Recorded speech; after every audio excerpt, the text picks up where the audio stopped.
Aga ma tsiteerisin täna kõige enam siin kõnesid pidanud meest Meelis Paula, kes ütles, et töövõimereformil annavad näo töötajakassa inimesed. Siis mulle tundub, et selle tänase päeva visuaalsel kokkuvõttel annavad ka näo siinsed inimesed, nagu pildi pealt on näha seal päeva väga palju portreesid. Minge ja otsige üles vähemalt need, kes lava peale said astuda.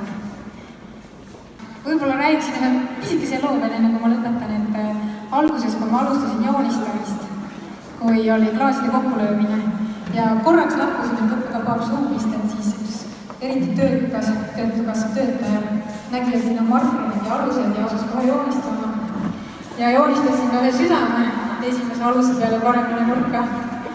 Ma võtsin kõik markerid ära, aga see süda oli tegelikult väga hea, sest Meelis Pavel rääkis, et südamega tehtud töö läheb südamesse. Nii et süda leidis ka väga hea väljundi. Aitäh! Suur aitäh Siirile ja Tanel Noormeediast, kes järgustasid tänasõitu kunstiliselt. Ma ei ole täna õhtul saanud mitte midagi öelda, aga ma tahan öelda suure tänu Siirile ja Tanelile, sest need kõik pildid, mida te nägite täna siin seina peal, on joonistanud nemad. Suur aitäh! Ja muidugi ma tahan oma meeskonnale, kellega me koos selle peo korraldasime, ka öelda väga suure tänu.